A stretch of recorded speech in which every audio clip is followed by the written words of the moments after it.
سب سے جو اللہ کو ناپسند ہے حلال میں وہ طلاق۔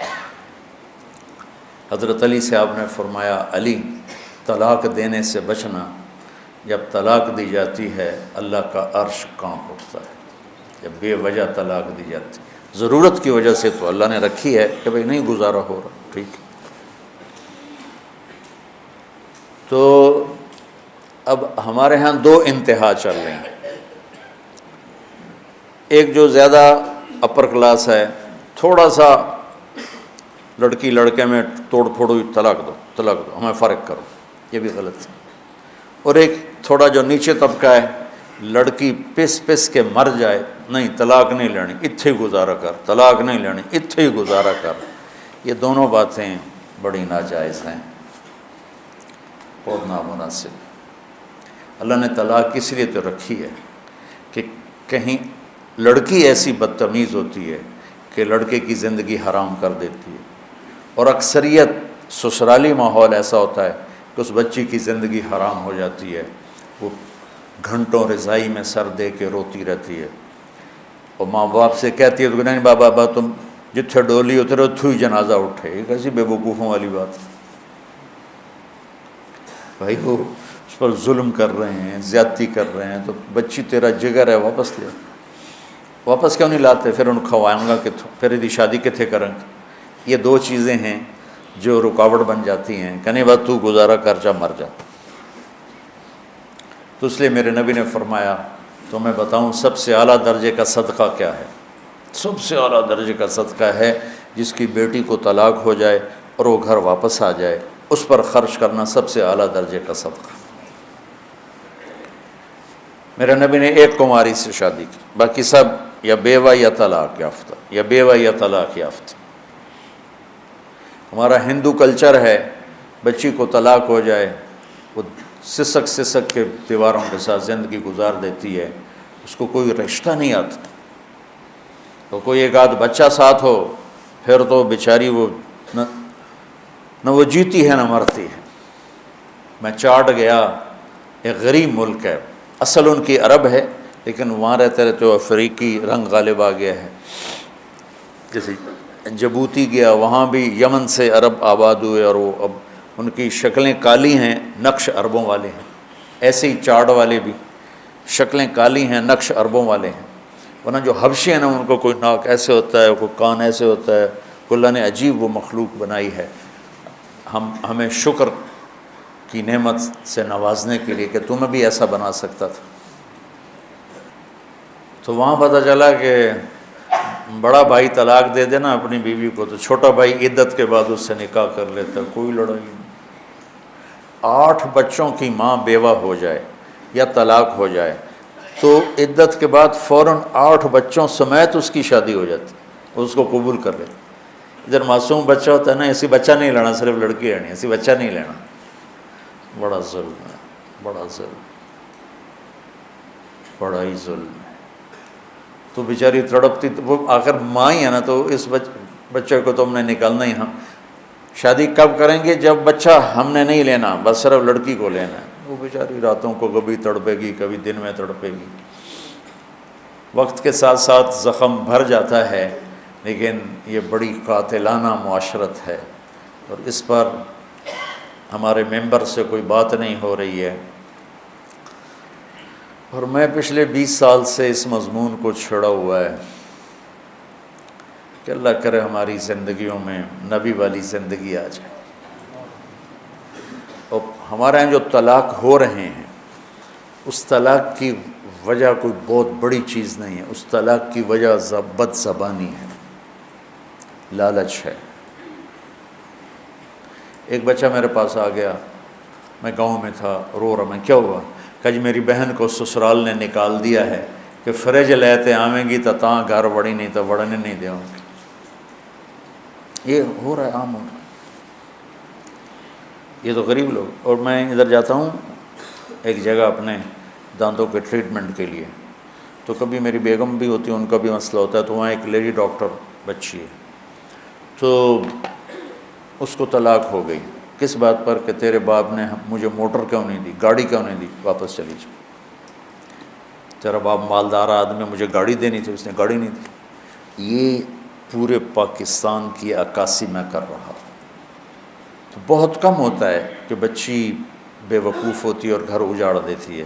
عام طور پر یہ مسئلہ سسرال کی طرف سے اٹھتا ہے، اور میرے اللہ کو ناپسند ہے، میرے نبی کو ناپسند ہے طلاق دینا۔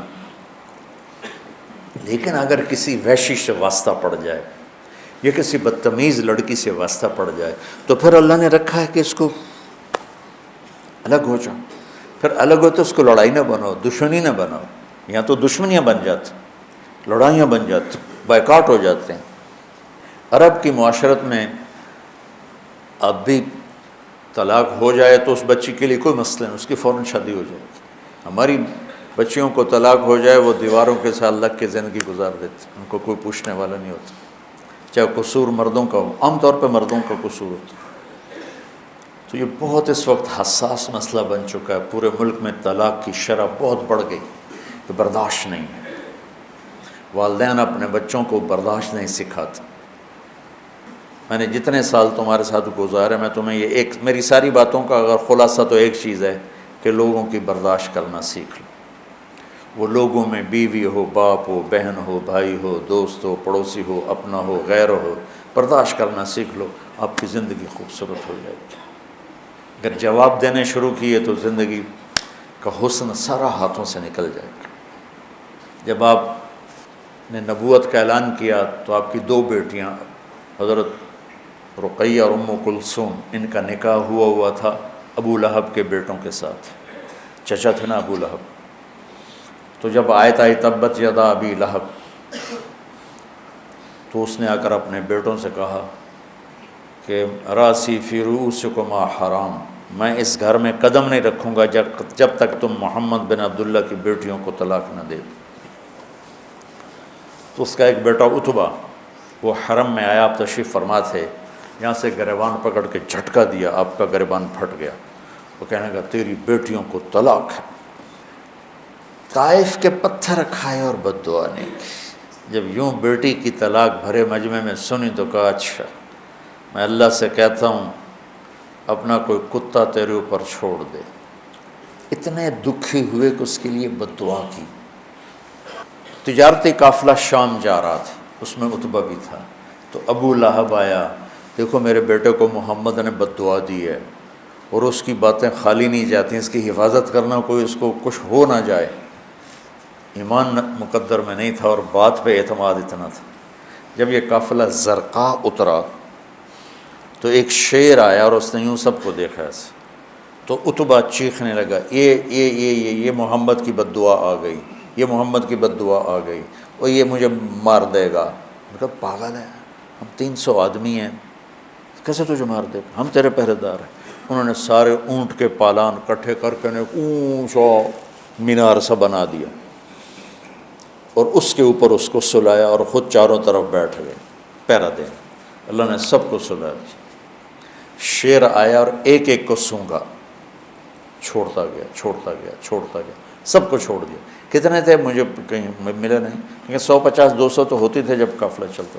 پھر اس نے یوں اوپر دیکھا، یوں سونگا، اور پھر ایک چھلانگ لگائی، وہ سیدھا اس کے اوپر، اور جاتے اس کے منہ، اس سر اور منہ کو اپنے منہ میں لیا اور ایسے کچل دیا جیسے قیمہ بنا دیا جاتا، کھایا نہیں، بس ایسے کچل کے چھلانگ لگا کے واپس چلا گیا۔ تو میرے عزیزو بہت برا حال ہے۔ اللہ تعالیٰ نے درجے مقرر کیے ہیں کہ دیکھو اگر تمہاری بیوی نافرمان ہو رہی ہے تو اسے سمجھاؤ، فَعِظُوهُنَّ، اسے سمجھاؤ، پیار محبت سے، واز ہوتا ہی پیار محبت سمجھاؤ۔ وَاهْجُرُوهُنَّ فِي الْمَضَاجِعِ، پھر بھی نہ سمجھے تو اس کے ساتھ سلوک اچھا رکھو، لیکن رات کو سوتے ہوئے بستر اپنا باہر لے جاؤ، دوسرے کمرے میں سو جا، تاکہ اس کو احساس ہو کہ میرا خاوند تکلیف میں ہے۔ وہ پھر بھی نہ سمجھے تو اسے ایک آدھ تھپڑ سمجھانے کے لیے مار دو، یہ نہیں کہ سوٹے لے کے کھڑے ہو جاؤ کہ جسم پہ نشان بھی نہ پڑے، اتنا۔ وہ پھر بھی نہ سمجھے تو پھر کیا کرو، پھر بھی طلاق دینے میں جلدی نہ کرو۔ پھر یہ کرو کہ ایک آدمی خامند کی طرف سے آئے اور ایک آدمی لڑکی کی طرف سے آئے اور دونوں بیٹھ کر کوئی حل نکالیں اور اس مسئلے کو ٹھیک کرنا چاہیں تاکہ طلاق نہ ہو۔ پھر بھی اگر نہیں ہو سکتا تو پھر بیوقوف بن کے 3 طلاق مت دو، 1 طلاق دو، 1 طلاق دو، شاید اس کو احساس ہو جائے۔ پھر بھی وہ نہیں باز آتی تو چھوڑ دو، چونکہ جو کام 3 طلاق نے کرنا ہے وہی 1 طلاق نے کرنا ہے۔ 1 طلاق سے بھی بیوی سے آپ کا نکاح ٹوٹ گیا، لیکن آپ کو ایک سہولت حاصل ہے کہ اس کے بعد اگر آپ چاہتے ہیں کہ ہم دوبارہ صلح کر لیں، لڑکی صلح کر لے، تو آپ دوبارہ نکاح کر لیں گے۔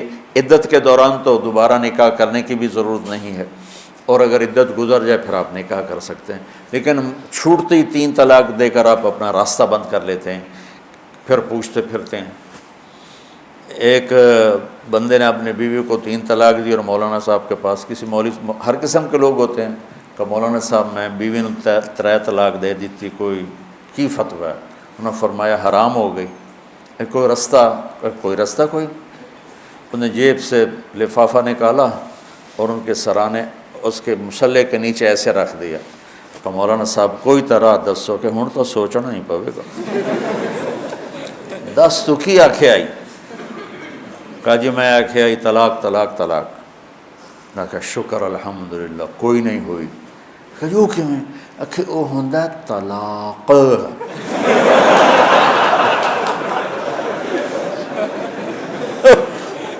اور تو آکھیا طلاق طلاق طلاق، وہ چھوٹے کاف نال ہے، وڈے نال نہیں ہے، جا موجہ کر۔ پھر ایسی مصیبتیں وجود میں آتی۔ اللہ نہ کرے تمہارے گھر اجڑیں اور طلاقیں ہوں، لیکن اگر ایسا موقع آ جاتا ہے تو اللہ کے واسطے اپنی بچی کو پریشرائز نہ کرو کہ بس اتھی گزارا کر، اتھی گزارا کر، اور اپنے بچے کو مت پریشر میں ڈالو کہ میرے بھائی کی بیٹی ہے، تم نے گزارا کرنا ہے، تم نے گزارا کرنا ہے۔ مر جاتے ہیں، زندہ مر جاتے ہیں۔ پھر اس وقت علیحدگی ضروری ہے، پر اپنی بیٹیوں کو ذلیل نہ کرو کہ جتھے تیری ڈولی جاونی ہے اتھو تیرا جنازہ جانا ہے، یہ ظلم ہے۔ ہاں اگر اچھے سلوک ہیں تو واقعی پھر جہاں ڈولی اترے وہیں جنازہ، وہیں سے جنازہ اٹھے، لیکن وہ ویشیوں کے پلے پڑ گئی ہو۔ کہتا میں گاؤں میں بیٹھا تھا، گرمیاں تھیں، تو ایک لڑکی ایک بچے کے ساتھ بھاگ کے اندر آ گئی گھر۔ میں نے کہا بیبی کون ہو، کہاں سے آئی ہو؟ کہ میں جھنگ سے آئی۔ تو اس وقت یہاں کہا میں اللہ کے واسطے میری جان بچا دو، مجھے میرے خامند سے طلاق لے کے دے دو۔ کہا میں تو تجھے جانتا نہیں نا تیرے خامند، کہ میرا خامند ریڑھی لگاتا ہے اور روزانہ مجھے آ کے مارتا ہے، کوئی ایک دن کا ناغہ نہیں جس میں مجھے مارتا نہ ہو، میں ماں باپ کے پاؤں پکڑ چکی ہوں، یہ کسائی ہے، انسان نہیں ہے، مجھے طلاق دلوا دو۔ وہ کہتے ہیں ہم تجھے قتل کر سکتے ہیں، طلاق نہیں لے سکتے۔ تو میں بھاگ کے آپ کے پاس آئی ہوں کہ آپ میری اس سے طلاق دلوا دو۔ میں کہا بیٹے میں تمہیں جانتا نہیں، تیرے ماں باپ کو جانتا نہیں، خاندانی معاملات میں ایسے پڑھنا میں کیا کر سکتا ہوں۔ ان مضامین کو اللہ تمہیں کل کو بٹھائے ممبروں پر تو معاشرت بیان کرو، لوگ برباد ہو گئے، انہیں پتہ ہی نہیں ہے کہ زندگی کی خوشیاں کہاں سے ملتی۔ میں نے قرآن میں یا ایھا الذین آمنوا آیا ہے 190 دفعہ، 190 دفعہ، لیکن شیخ ابو بکر الجزائری رحمۃ اللہ علیہ کی میں نے ایک کتاب پڑھی اسی پر، نداء الرحمن کے نام سے وہ کتاب ہے، نداء الرحمن۔ تو اس میں آخری ہے یا ایھا الذین آمنوا توبوا الی اللہ توبۃ نصوحا، لیکن علماء نے یا ایھا النبی اذا طلقتم النساء، اس کو بھی قائم مقام یا ایھا الذین آمنوا کے کیا ہے۔ تم ذرا یا ایھا الذین آمنوا اذا طلقتم النساء، یہ تو بات سمجھ میں آتی، اے ایمان والو اگر تمہارا ارادہ ہو جائے بیوی کو طلاق دینے کا، لیکن یہاں کیسے ہے یا ایھا النبی، اے میرے نبی، اذا طلقتم النساء، اے ایمان والو جب تم اپنی بیویوں کو طلاق دینے لگو۔ یہ دو لفظوں کا آپس میں جوڑ نظر نہیں آتا، قرآن بے جوڑ تو ہے نہیں۔ تو مجھے یاد پڑتا ہے، اب لوگ دیکھنا کہ فرمایا کہ یہاں اللہ اپنے حبیب کو بطور سفارش لایا ہے کہ میں اپنے نبی کو سفارشی بناتا ہوں تمہارے سامنے کہ طلاق نہ دو۔ گزارا کرو، طلاق نہ، اور اگر دینی پڑے تو پھر اس کا یہ طریقہ ہے۔ ایک طلاق سے تمہارا کام ہو گیا، اب مت 3 طلاق دو، اور اگر تمہیں 3 ہی دینی ہے تو پھر اس کی عدت اس کی جو وہ مینسز کے بعد پھر دوسری دو، پھر جب اس کو حیض پورا ہو جائے دوسری دو، پھر جب حیض پورا ہو جائے تیسری دو۔ اگر تم نے 3 ہی دیں، یہ کٹھے جو 3 کا بم مارنا ہے، اس نادانی سے اللہ مجھے بھی بچائے، اللہ سارے معاشرے کو بچائے کہ ہماری زندگی میں اللہ تعالیٰ وہ اخلاق پیدا فرما دے جس سے ہمارے گھر اجڑے نہیں۔ یہ وہ اسباق اور دروس سے زندگی ہیں بچوں جو عام طور پہ دوران تعلیم نہیں بتائے جاتے۔ اتنا بڑا نصاب ہے کہ یہ چیزیں پڑھائی نہیں جاتی، گزار دی جاتی، لیکن میرے نزدیک یہ ان سے بھی زیادہ ضروری۔ رفع یدین کرنے نہ کرنے پر جنت کا دار و مدار تو کوئی نہیں، سورۃ فاتحہ کے پڑھنے نہ پڑھنے پر جنت کا دار و مدار تو کوئی نہیں، آمین اونچی کہنے پر نیچی کہنے پر کوئی جنت کا دار۔ اور یہ وہ مسائل زندگی ہیں جس پر آدمی اگر ان کا حل نہ ہو تو آدمی تباہ ہو جاتا ہے، دنیا بھی آخرت۔